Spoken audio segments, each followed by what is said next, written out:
Do I have it in my Facebook? Oh, we're live. It Yes, worked. it's counting. Ah! Welcome to the process.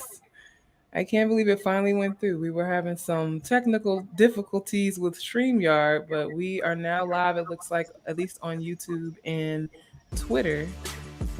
I'm going to try again for LinkedIn. I think it might be too late for LinkedIn, right? Yes, it might. Yeah. Mhm. All right. Okay. Hopefully, they give us a pass. No, it didn't. But we are live, so welcome to another episode of the process. Let me know. Look, let me know if you with me. I'm with you. I'm here. Let's go, guys. Welcome Okay. to the show. It's a wonderful Wednesday night. All right. So we are kicking off day one, and I'm getting a whole lot of background. Let me see what's coming from. Anthony. We are doing our first night of the HSPA 2022 Nominee Election Forum, where we'll be talking about the HSPA board, how it works, the vote that we have that's currently open till April 6th, and getting an opportunity to meet with all of the nominees that we can to get on to the process podcast. So please help me welcome my co-host Denard Esnar, aka Sterile MD, and Densley Koch. And Densley is running for a director position. Sarah Cruz, also running for a director position. And Anthony Bondin. And Anthony, I'm not sure what position you're running for tonight. A prez. Is it president? All right. Okay. So next week we'll be having Monique Jelks join us, as well as a few more of the director nominees. But tonight we will be focused on you three, and I'm gonna start really quickly with Anthony because I know that he has another obligation he's gonna dash off to, but he was gracious enough to spend some time with us. So, Anthony, if you could just tell us a little bit about your background in sterile processing. I know that he has another obligation he's going to dash off to. Anthony, if you could just tell us a little bit about your background in sterile processing. Sure. So I do plan on coming back next week, but just really quick. Um, I have been in sterile processing for 18 years now. I started as I was in surgical tech school. There were no full-time openings, and so then I ended up as a position as what they called liaison for the OR, an instrument specialist. But what I was a glorified midnight SPD tech. I just didn't know it, and so so I that started my journey. Working at Raleigh's Children's Hospital in Indianapolis, Indiana, as a midnight or overnight SPD tech. Um, I continued to go to school, obtained my bachelor's degree, and continued. Of course, I had to move around because, like they say, a providence without respect in its own home. So I had to move around to get those move ups. And so it has been a blessing, certainly, to be able to um, have those affordabilities to be able to go all around the Midwest, from becoming a tech to a supervisor a couple of years and then becoming a manager, and then just landing finally where I am now, which is in Springfield, Illinois, at HSHS St. John's Hospital, as their manager for their sterile processing department. So that's been my journey. I've had the awesome opportunity to really be involved at the local chapter level since 2013. I've served in every position from treasurer to secretary to vice president to president. I've been had the opportunity to serve on the executive board from 2017 to 2020, and so now I am running for president elect. But I do want to encourage before I leave everybody, please vote. Even if it's not for me, get involved. Please vote. Please vote. And certainly, I want to thank you all for what you do and for providing this platform. It is awesome. And so I do have to go.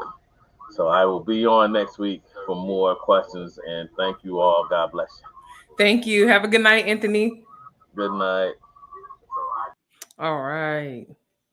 Okay, Sarah and Dinsley. And there were two. That's us. All right. Thanks for hanging in with us. So both Sarah and Dinsley are running for a director position. And we just got a chance to hear from Anthony about some of his background. And I'd love for our audience to get a chance to know you guys better. So I'm going to start with Sarah. Can you give us just a little synopsis of your SPD background?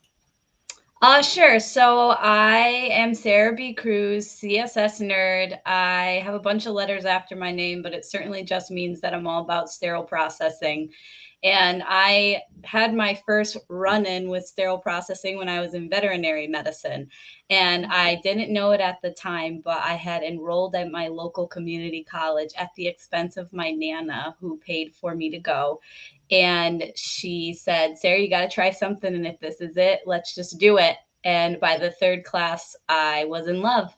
And I think if you can fall in love with a profession while learning anatomy and physiology, you might really be in love with the profession. Right. You might be the right one for this job. Right.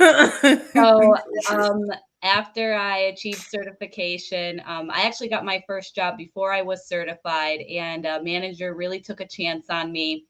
And I was very grateful for the opportunity.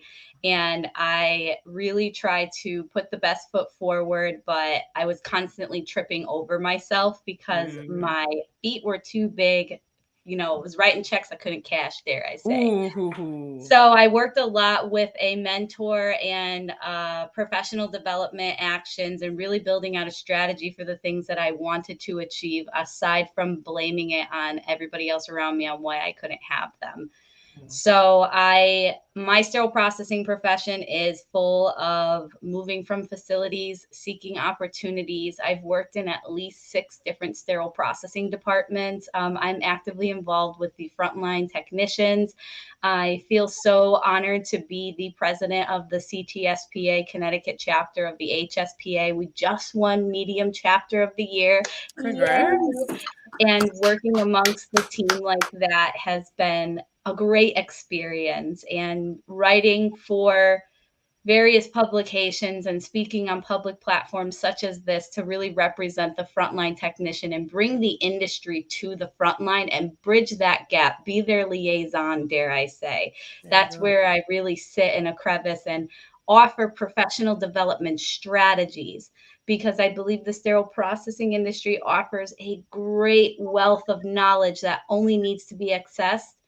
And I want to help the frontline technicians access that. So that's me in a nutshell from here to there. Right. And it's just one very big nut, because Sarah is doing She's doing a little bit of everything. And what I've found as we've interviewed these nominees is that these are heavy hitters. We had an opportunity to interview Abdul Manan out of Pakistan last night, and Abdul, similar, has done so much work in the industry.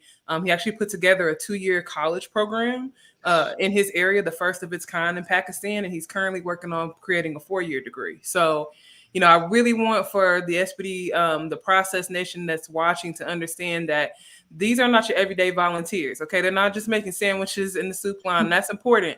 But they are doing work behind the scenes to move this industry forward. So thank you, Sarah, for enlightening us. Thank you, Sarah. All right. So, Mr. Dinsley. Yes. Could you talk to us a little bit about your background? Yes, I am so excited to be on this program this evening, or actually this broadcast this evening. I started during my freshman year in college. Actually, I got a job in sterile processing, where I was a guy who is responsible for cleaning the floor, picking up the soil utility and order for the department. And it so happens that I was the only male in that department. And that was about 32 years ago. And in that department, there were a lot of ladies. And what happened is that these ladies did not like wrapping basins. So what I did, too simple, too easy. Yeah, I took over the wrapping of the basins, and I perfected it in such a way that, you know, I became a hero among them.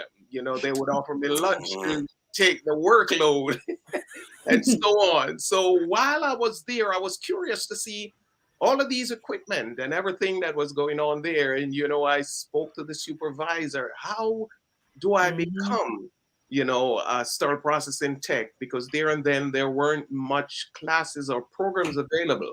So I purchased a textbook and I studied. And the first time I did the certification examination, I passed it. And so the manager gave me a chance there, and then I continued college. But while I was there, my curiosity grew even more because I wanted to know the instrumentation. How were they used? Right. And as a result of that, I got enlisted in Surge Tech School while still working in sterile processing. And I graduated, become certified. And I worked 7 years in the OR. And while I'm in there, the amount of criticism and negativity that they pass on sterile processing was unimaginable. And I decided, I have to be an advocate for the people who are in sterile processing. I work there. So, to cut a long story short, while working there, I was scrubbing. I stayed for 7 years, but my forte was not in the operating room. So while still attending college, I obtained a bachelor's degree, but I still said I want to continue in sterile processing.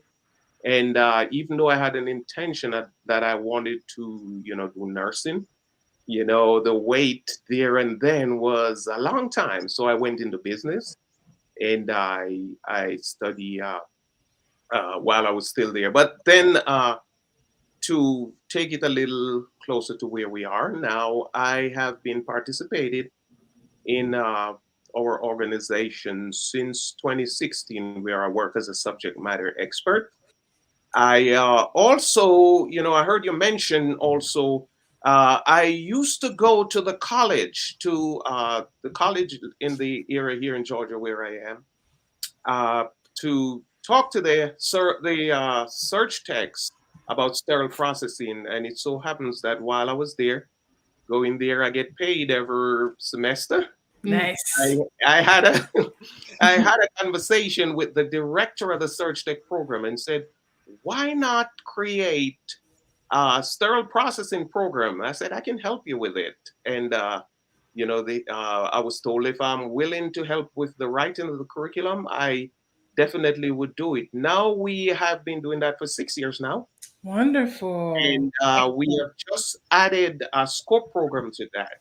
Yes. So far, we have about, 85% success, where whoever passed through, a matter of fact, I even employed about 12 of those graduates. Yeah, there you go, right? In my department now, but it's one of the hidden benefits of teaching. Yes.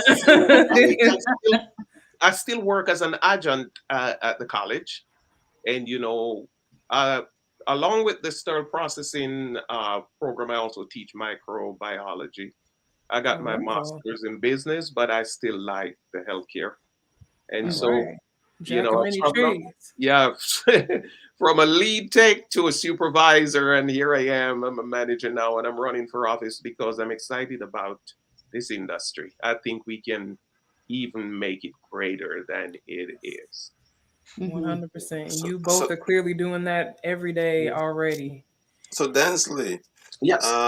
Quick question for you. Sure. Where are you from? I hear an accent. Yes, I was born in Jamaica, but I migrated here as a teenager. I lived in Brooklyn, New York, for about somewhere, I think, 18 years, and then I migrated to Georgia. Wow. And so that must have been a big culture shift going out of Brooklyn to Georgia. Yes, it was, and a big pay cut. And a big pay cut. Yeah, I'm gonna make a note about that because I got questions about that. I did it for my family's sake. I had young children there and then, and I was seeking a better life for them. Beautiful. So I think it was a great decision. Yeah. And can you tell us, with you being from Jamaica and spending most of your formative years there, What does it mean to you to represent Jamaica as a homeland? Oh man, I am excited. As a matter of fact, I am looking for opportunity. If the opportunity arises to actually make this professional actually be known and become known to the people in my country, because I know for sure I visited and just curious to see what is happening when I visit.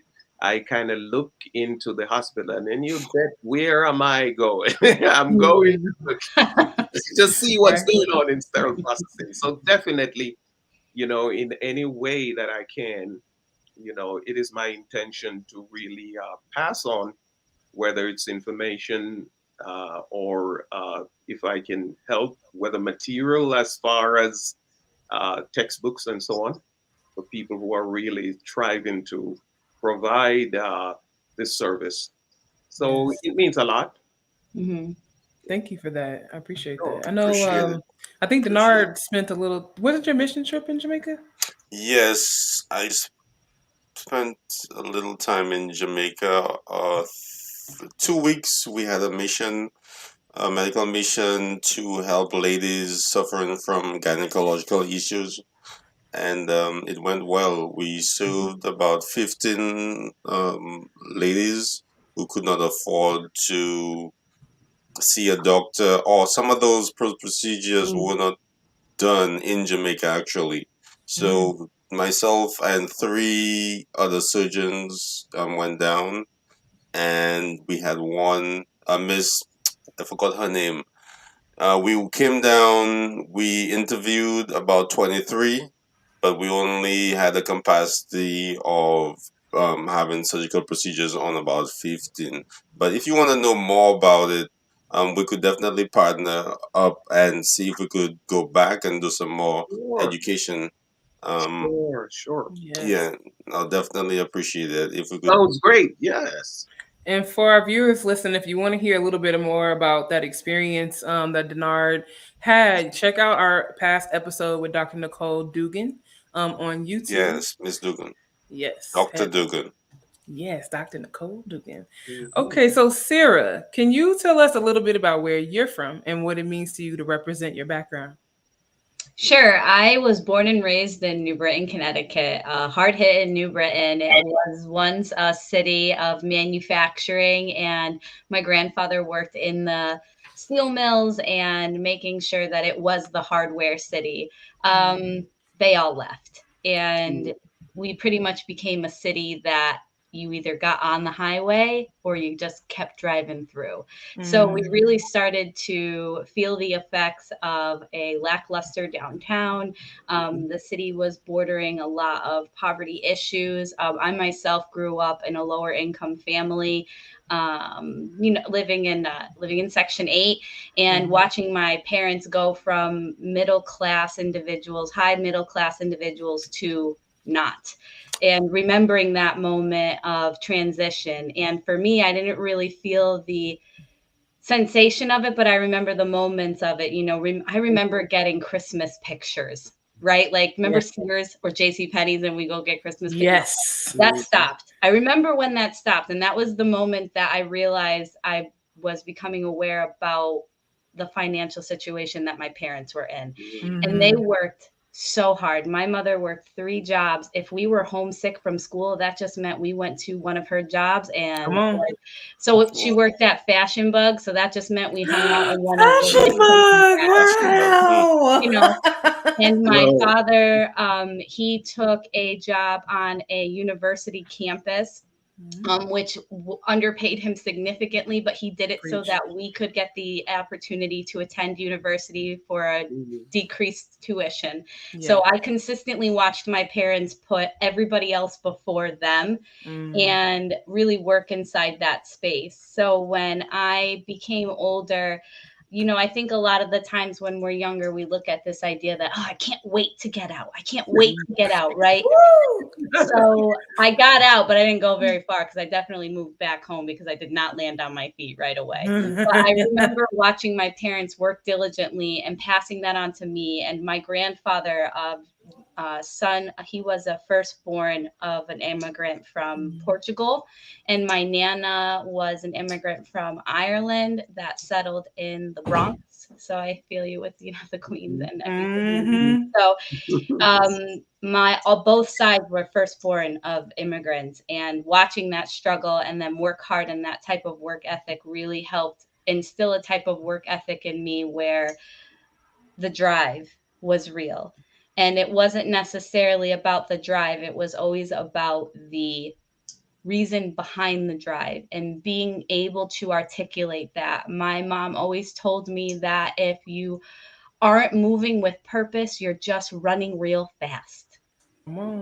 So, and my mother has been always very forward, and my father always very supportive, and I'm very grateful for them because they're both still with me now. But that aspect there and watching them work as hard as they did definitely has modeled a lot of my own behavior and intentions. And I want to make sure that I also show up in the way that feels good, holds healthy boundaries, but also delivers meaning. You know, teaching at the sterile processing program at my local community college, offering educational programs to facilities that have never had them, teaching educators how to become sterile processing educators, and really offering all the value of myself for someone who wants it.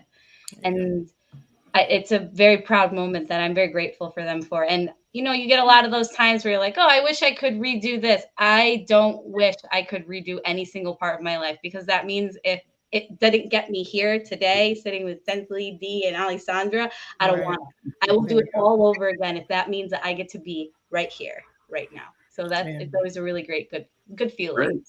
That's a powerful message. That's wisdom right there. When you can look back and say, it was all for my highest good, right?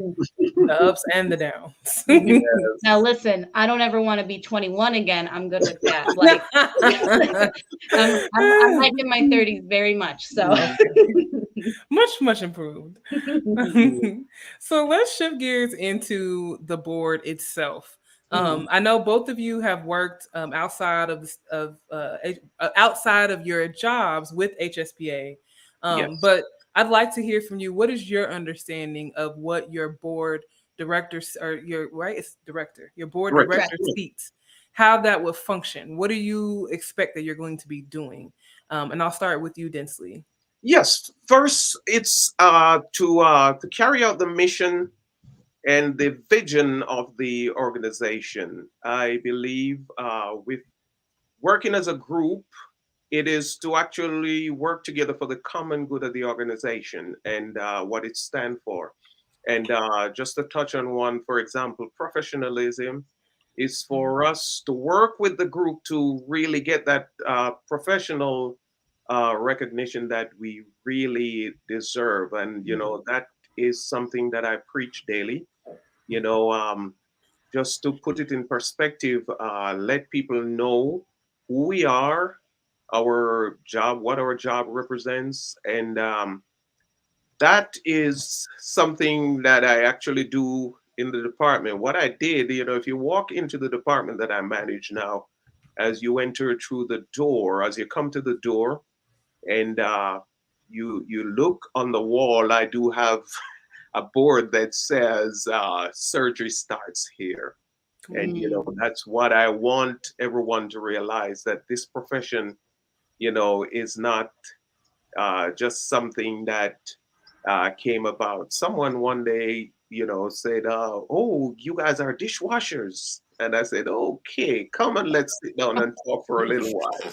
Come and let's talk. Right? Let me just tell you who we are. So as far as the organization, you know, I just want to really work with the organization. A matter of fact, I am, as I currently do, whenever the opportunity arises, I usually travel to work when it's for the subject matter expert work. I always make sure that I am participating, because when I do, we get to work as a team. As I said, you know, seeing as this is the first time I've been on the local level, so this is where I am currently, the Georgia president. And Mm-hmm. I And worked. Yes, yes. I was going to say, and that's the same for you right now too, Sarah, right? This is your first time working on a local chapter? Or Correct. have you done that before? Okay, awesome. Yeah. So I am currently do that. So in my intention, yes, you see, is for the next level to expand more and to see in what way we can fulfill this cause and this Mm-hmm. purpose and this mission. Awesome. What about you, Sarah? What do you anticipate or expect a director position is going to look like? Sure. So I am very mission driven. And when I was first nominated, I wanted to make sure that I completely understood the role that I would be taking on. You know, there's no need for extra letters, if you know what I mean. I just wanted to make sure that I was relating with the way that my industry was seeing me, and that it served purpose in professional development, and that I could show up the way that they needed, right?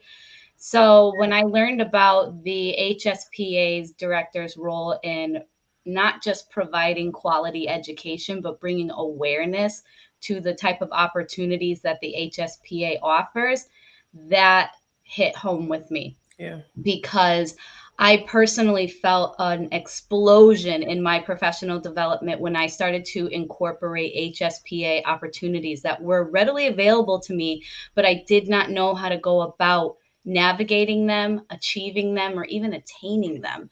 So when they said that, a primary role in the director would be to bring awareness to the presidential and the association's objectives, especially with this rebrand, I knew this was it. I believe that the HSPA rebranded because they wanted to include a more accurate description of who they serve. I am who they serve. Densely is who they serve. Alessandra, Denard. We are that populace. And how are we translating the sterile processing, or the SP and HSPA, to the frontline technician in a way that they can digest it, use it, and then apply strategy to the opportunities that are being presented. So I am most excited to drive that mission aspect with the HSPA's rebranding incentive, bringing awareness to the goals that they have behind the whole reason. You know why we got rid of all those letters, and it wasn't because we couldn't remember all of them, right? We all had to memorize them for our certification test. Yeah? It's because they wanted to better articulate sterile processing professionals, right? Yes. Showing the industry that we are the healthcare industry, that we are more than just the people downstairs. We are literally what's breaking the chain of infection every moment. And that resonates with me and how I present myself professionally. And a lot of my why is to be of service to the frontline technician, and in a way where donning the scrubs and still going into decon and participating in workflow, and then quickly getting out of the garb, washing up, and going to a meeting in the C-suite to explain why we need rigid containers. So it's making sure that we are articulating ourselves, and that the professionals already in our space can do that for themselves because they define us. So that is the aspect that I'm most looking forward to and supporting, because I believe that's why the whole rebrand happened. Thank you for sharing that. And I really appreciate you bringing up the rebrand. Yeah. Because I think that is a unique opportunity, even for the new board members, to come in with a different banner. This is a revised mission, right? New and improved. Right? Right. And that's the key for us, is growth and education. So correct. That's good. Improved and recognized for the improvements, and I'm sure you can relate, Densely, when we make these continuing education opportunities for our chapters, making them accredited for the AORN so that nurses want to attend, helping them speak that same language that in patient care. We're all speaking patient care, but it's all a different dialect, right? Yes. So let's all just get on the same page and try to understand where we're at, bridging that gap. So, question, Kensley, if you win, how do you plan to carry out your role? Well, I will continue to work and promote, as I said, the professionalism as we go forward. To also provide some educational development, about sterile processing to, as we have mentioned earlier on, the frontline staff, and also to keep, this information also known to the OR staff that we work with and most customers, because, there are a lot of individuals who do not know much about our organization or even our profession, because what I definitely do is I currently uh, invite the infection prevention team whenever we have meeting. We walk through the area, and what we do is we partner with them. It's like, it's a marriage that we have to really treat in such a way. We are like married. We are like a spouse. Yes. We actually for better or for worse. Yes. So yes.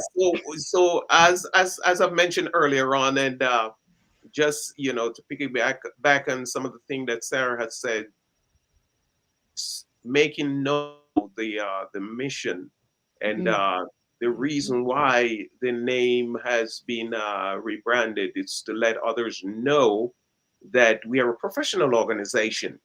And what I've been preaching to my staff is that there are opportunities out there for you to advance. If you want to really know, that magazine that you receive on a quarterly basis, or over much time you get it, don't just let it sit there. Go through it. See news that are in there. Read what's going on. And when you can, of course, attend, or even it has been now it's even more easily accessed, than in time past. Get on a podcast, go, and when you see those little for example, when you go on the actual media, social media, you will see a lot of professionals that are out there sharing, and I just touched on something last week. I saw someone, posted, the picture of these combs and say, this is how I do it. And I joined in the conversation, and you would be surprised at the amount of information you can glean from being in this industry. So it is my intention to let others know, of this great organization that I am a part of. And even though, I am a part of our support, I am an AORN member. I support them. A matter of fact, it's just because of the cost why I was not at their conference. I am looking forward to go to ours. You take care of family first, and I want to be in Texas. Yes, you go. Family first. Family come first. But, I definitely, as I said, I'm excited about teaching people new things, and this is something that I think I will carry on while I serve if I'm elected. Yeah, and thank you, Leslie, for bringing that up, especially the social media aspect of it. Yes. Thank you so much for bringing that part up. And another aspect, Sarah, I'll ask you that same question, but keeping to the social media aspect.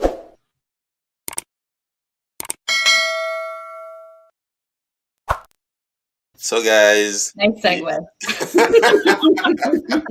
So, guys, like and subscribe our channel, our YouTube channel, Sterile MD, on youtube.com. And don't forget to hit that notification bell if you want to be notified when we have any added content or any new shows coming out. So just hit that little bell to the top right, and you'll get to know every time we come on. So thank you, guys. So back to Sarah. Sarah B. Cruz, if you win, what will be your plans for, to carry out in your new role? How will you navigate that? Yeah, so first, if I win, I'm going to have a moment to fangirl. I'm just going to be like, yes, because have you seen the members that are running? at first I was just excited to be invited. You know what I mean? So I was like, oh my gosh, I'm so excited to be against this group or with this group, amongst this group, dare I say. And so I was just so excited. So frankly, any way that it turns out, it's a win. It's all a win in my book. And the professional development story is not just one direction. It's left, right, up, down. And I'm publicly advertising this attempt in professional development and leaning into that space to show that you can grow within sterile processing. Despite the way it turns out, there's going to be growth, right? Yes. And I couldn't be more excited. But to speak frankly about some of the ways that I'd like to show up for the HSPA if I was elected, I want to build into their strategy. As we're aware, they recently brought Damian Berg on board as their strategic initiative, right? So really helping them build out an action plan for executing rebrand key market interests, right? So it's great to have all of these ideas and these intentions. And if we don't effectively execute upon them, they just stay great ideas and intentions. Ooh, where the bombs at for that one? Whoa. Hold on. Sorry, because that is so important. Yes. You know, so many of us just talk about it. You got to be about it. You got to have a plan to get there. Right. And I think it's very insightful. And I think it's very reflective that, you know, the HSPA is now moving in this type of way because they realize the type of resources that they can make available for the sterile processing professional. I have experienced so many times, especially amongst social media, you know how there's different attitudes on different platforms, right? So on one platform, it's very much like, well, they've never done anything for me. And that is a mentality that I would like to actively address in that strategic initiative, supporting the president's roles, making sure that Damian and Susan Adams and Patty and all of these individuals that work in education can achieve what they need. So, and that's where I thrive. In my collaborative role as a CS Quality Education Coordinator at my current role, I work in collaboration with the department manager to help him achieve objective-driven goals. He tells me what he needs because he's a manager and he's running the day-to-day, right? And it's not, our manager plates are very full. So I take on that aspect to say, tell me what you need. I'll help build a plan. You'll approve it. We'll create curriculum behind it. We'll execute effectively. So I'd like to bring that type of energy that I offer in my full-time position with quality management systems. So not just guessing that we're moving in the right direction, but being able to actually physically tell which way we're moving, up, down, left, right, and is it moving towards our goal?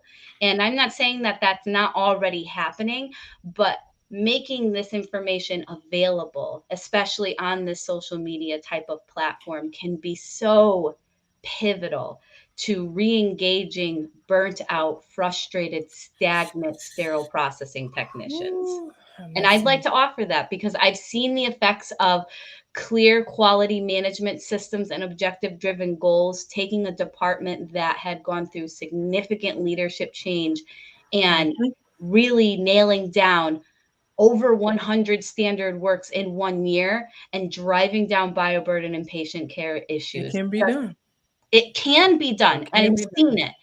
And because we clearly articulate what we expect and how to get there, we can create quality management systems to define our goals.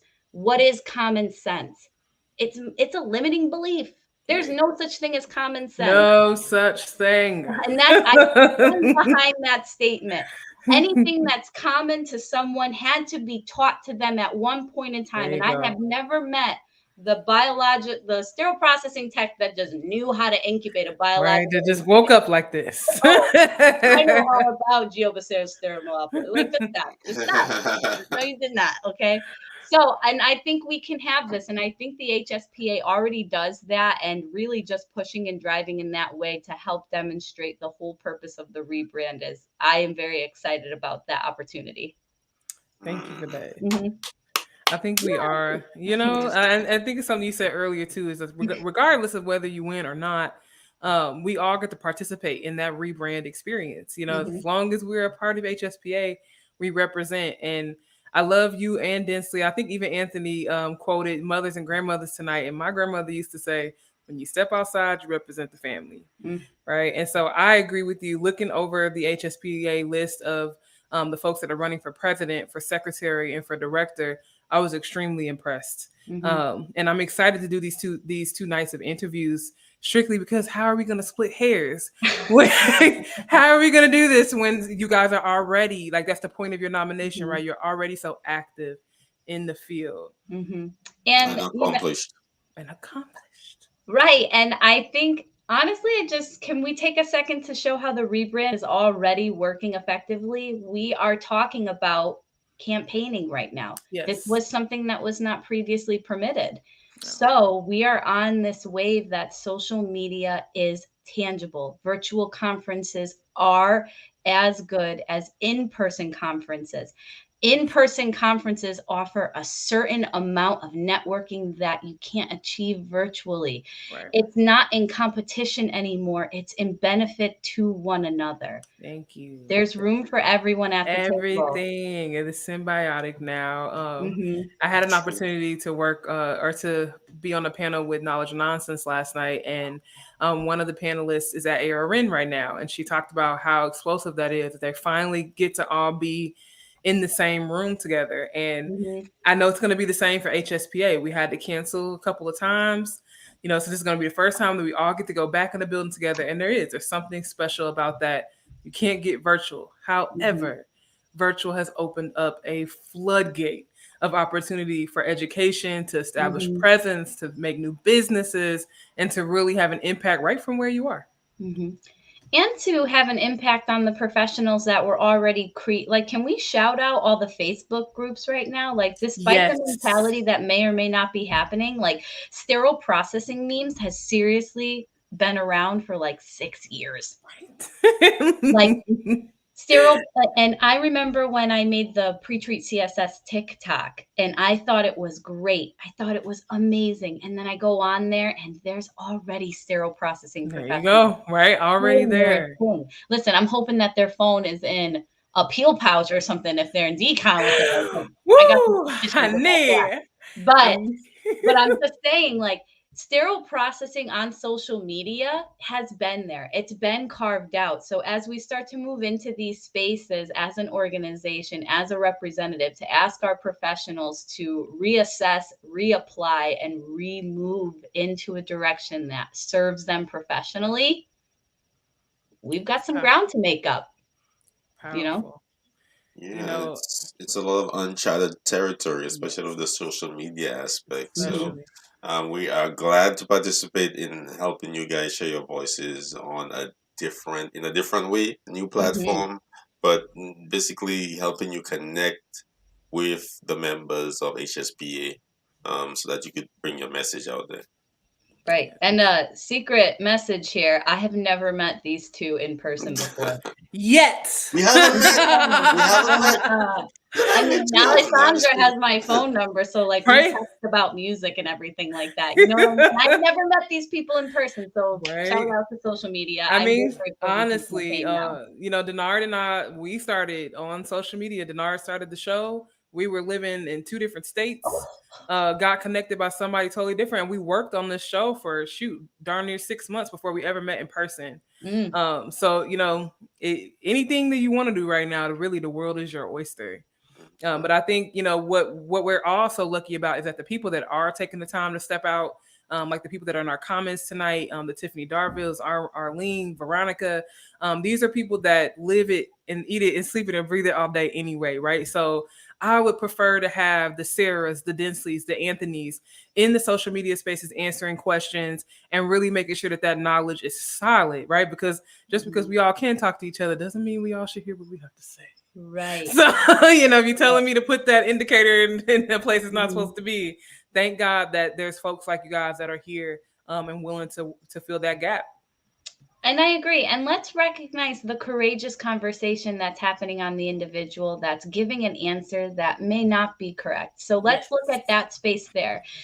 That means that where they're sharing their answer, they feel safe enough to do so. And this is an opportunity for improvement, because unbeknownst to us, they could have been doing that how they've always done it.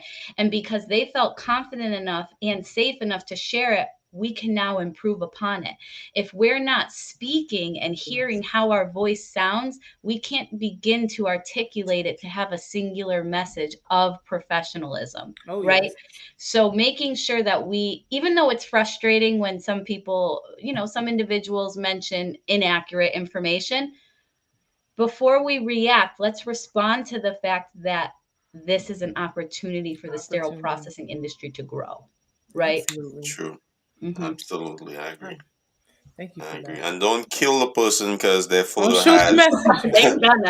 because their rap has an extra line of tape on it. Please. We know you're the best. Pick your spot. So, guys, Sarah has put together a little HSPA nomination video that I want to share with you. But also, just be mindful, production is not my area of expertise. So, you are good at it. So bear with me. Okay, so you're going to see. Let's see. You probably see my StreamYard screen first, and then we'll go. Maybe if I select it, there we go. And then let me get into your video. So let me know if you guys can see that. Yes. Yeah. It's muted. Still? Mm-hmm. Yep. Uh-oh.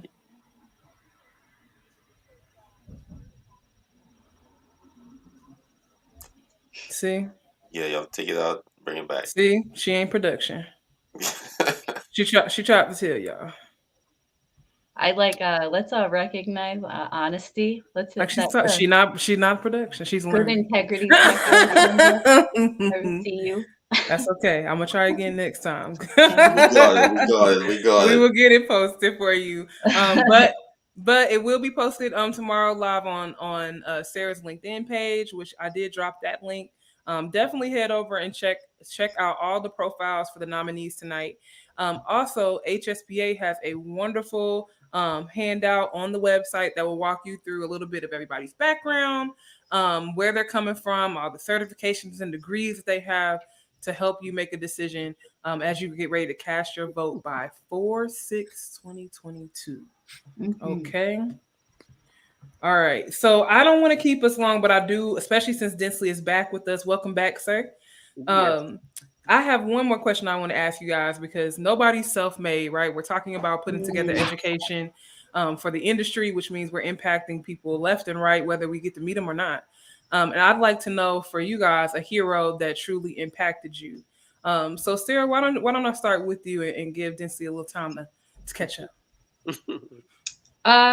So mentors have been significant in my professional development, and I took too long to accept the fact that I needed a mentor in order to grow the way that I needed, because the current limitations of my own interpretation of my professionalism was not going to take me to the presentation that I wanted, so to speak. So I'd like to recognize, obviously, David Jagrossi. He's a significant mentor, and just a big shout out, though, because I was a handful in the earlier years of my sterile processing professional development journey. No way. Oh, girl. Technician ego was a big issue. And David was very patient with me. And I remember the first time I told him that I wanted an opportunity to grow, and he told me to sit with it and really look at how, in so many Jagrossi words, are you sure this is what you want? Because it's going to take a lot of work. And are you ready for the work? You ready? And I did, and I wanted it. And when I said yes, he helped me see the different opportunities, and not just tell me to do things, but gave me different outlets to try different things that resonated with me to become the type of professional that I wanted.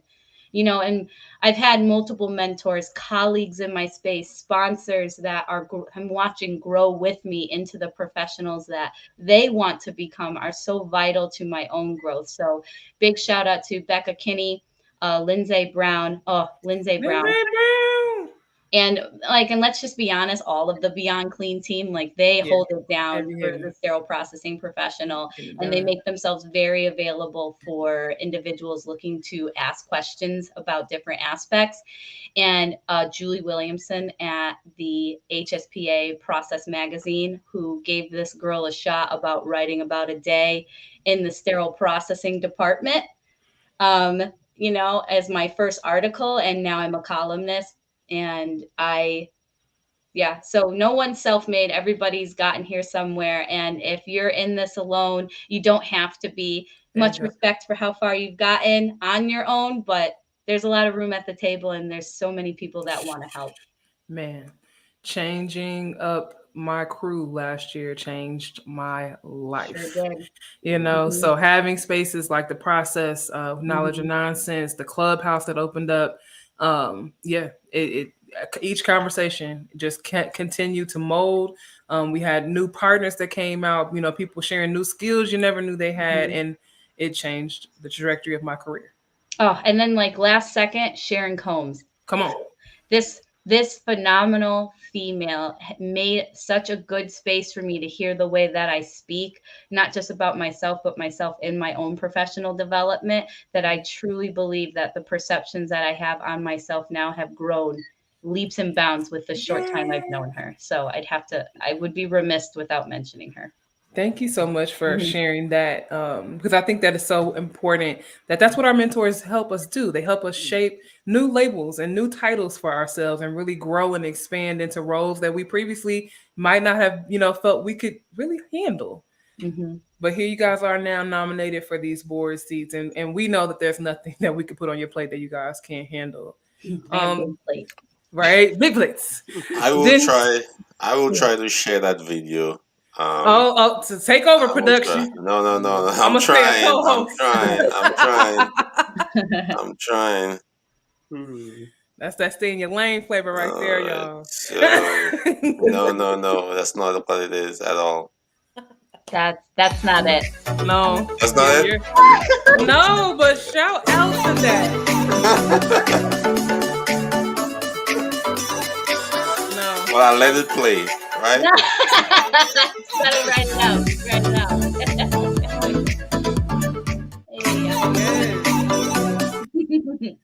So I saw that and I thought that was something, again, that wasn't in the space last year. Now we have a sterile processing school based out of Philly, serving POCs that also has career development attached to it through pre-treat CSS. It's groundbreaking, but this ain't that episode, but I just had to say that. Okay, Thank you. So Dinsley, yes. Can you talk about a hero or mentor for you, or mentor for you? Yes. Sorry, I got interrupted before I was able to respond. Listen, but sure. My first manager that gave me that opportunity, she used to be one that actually challenged me, gave me the opportunity to grow. You know, one of the things she usually remind me, and I will never forget it, I will not, in order not to plagiarize, I don't remember who said it, but she always repeat to me, learning stops at the grave. And I said, doesn't matter how old, you never stop learning. And, that's embedded in me. I also, the greatest supporter is my wife. She is Diane Coke. Shout out to her. She support me in every area when I decided, I wanted to go and do career development where I want to do all of these studies. It's behind me 100%. And also at the Gwinnett Technical College, the director of the surgical tech program, T.C. Parker, she is my mentor, and she always challenged me. She was the one who, when I discussed with her, the sterile processing course at the college, she was the one that she said, yes, let's do it. I have a dream for all of these things to happen. And, she was very supportive. So those people that I mentioned, there are many more that have helped me along. But, if I start mentioning names, or I have already started mentioning names, but those names, of course, deserves mentioning. I'll get in trouble because there are a lot of individuals who have helped me along this journey. Let's put it out there. Yes, they have been helpful, and as a result of that, I'm grateful for the organization that I work with now, for Northside Hospital. They are very much into education. There are so much groups and individuals that work to really make sure that sterile processing is at its best. They provide the best and the newest equipment for us to do our job. So, there's, as I've said, there's a lot of folks who have helped me. Thank you for sharing that. Thank you for sharing that. Appreciate it. Sensley, I love how you mentioned your wife. I feel bad I didn't say my husband. No. He knows. Shout out to Sensley's wife. That's so awesome. I love that. As a matter of fact, she's the one that came by a while ago and helped me to get back on the air. Come on. Oh, yeah, she's the real MVP. Come through. I mean, we're talking about behind the scenes, right? Yes. She's my biggest cheerleader, and that's awesome. Yes, I am grateful. Well, I wish we're both of you guys the best Yeah. of luck in your running. I know that the voting is going to be close because the candidates are so amazing. Yes. Can we have a 6-way tie? 6 new directors. Get some care. Isham, can we arrange that? HSPA, HSPA, sorry, branding, right? It's gonna take a little while for you to get used to it. To get used to it. Yeah. Right. Yes. Some of us 30, 40 years in the field as issues. Yes. Right? Yes, it's difficult. So this was an amazing opportunity to sit down with the both of you. I also want to thank Anthony Bondin for jumping on earlier with us. He's going to be back next week. This is a 2-day event, so the process will be back next Wednesday at 7 p.m. Eastern time, and we'll have more of the presidents and I believe a secretary, and then some more of the director nominees join us, talk a little bit about their background and why you should vote for them. But the main thing we want you all to remember is that voting is open. And it will stay open until 4/6. Check out your email. You should have gotten information on how to cast your vote. And if you need some help with that, head over to Sarah B. Cruz's LinkedIn page. She has a nice little short video to walk you through how to cast your vote. Wonderful. Yes. Thank you. All right. Thank you all for the opportunity. Yes. You're welcome. Yeah. So, you guys were the bomb. And Denard, where can people find us next? So we are at, you talking about this weekend? This weekend? This weekend? You're speaking. We're every week. Where in the world is Carmen Sandiego? So we're gonna be at the HSPA conference. Yeah. On a weekly basis, you can find us here on The Process. We stream live on Facebook, LinkedIn. We're on Twitter now, right? Yes, we are. And on YouTube. And TikTok. Our YouTube channel. Oh, TikTok. Yes. We're trying to be wherever y'all are. We want to be there too. That's right. We want to be there too. And don't forget, guys, we're trying to bring you new information. We're interested in anybody. People say that you're just a tech. Even if you think you're just a tech, we still want you to come on, share your history, share your experience with us. If you're a manager and you're just a manager, come on to share your share your history, share your experience, because we want this platform to be open to everyone. We do not discriminate. We want everyone on the process, part of the process, and we're branching out into a couple new shows also. Yeah. I'm branching out into Voices, where I will be interviewing interesting persons telling their story from their humble beginnings as kids to their entrepreneurial endeavors and where they are in their life right now. So this show will be airing on Sunday nights. It's called. That's cool. Right? Wait, where is the launch runway for this show, Denard? Like, Denard likes to drop everything like a bomb. Yeah. So if you have, and it's for anybody, if you've had ups and downs in life, struggles, and you've come out of them, if you start your own business, if you're you came from humble beginnings where, from the Caribbean, we used to run around barefoot, work in the gardens, work in the fields, and you came to America and you're having success. You're a manager, you have your own business, whether it be you're working in the cafeteria, whether you have your own outside gig going, whether you're a consultant. I would like to invite you on the show, tell your story, share your ups and downs, because we didn't just go straight up. We had little setbacks every now and then. A setback is a way to make a good comeback, right? So it's not a setback, it's a set up. So I'm inviting everyone to, just hit me up on the back channels, and I'll have you on the show. Take a look. All right. And lastly, for this weekend, Sarah and I both will be speaking at the West Wisconsin Central Service Association Conference. This is a 2-day event starting on Friday and ending on Saturday. They have a panel of speakers, and it's free. And they're 10 CEUs available for you. Wow. So check us out. I dropped the link and you can register over there for free. And then lastly, I also have a new show coming out. It will be starting on Monday called Behind the Red Line, where we'll take a deeper dive and looking at the mental health challenges of employees, patrons, and staff as they navigate those systems. So I will be co-hosting with Rebecca Paplow. So please check that out. We should have links dropping for you guys this weekend so you can help share and support the show. And we'll be airing every other Monday at 6:30 p.m. Eastern Standard Time. All right. Big things. Right, big things. What they say, big things popping, little things stopping. Y'all remember that song? All right. Thanks, everybody, for coming on and spending time with us tonight. We really appreciate it. And we look forward to seeing everything that you guys are going to do in the future. Thank you. Thank you for having me on. Bye, right, folks. That's another one. Peace.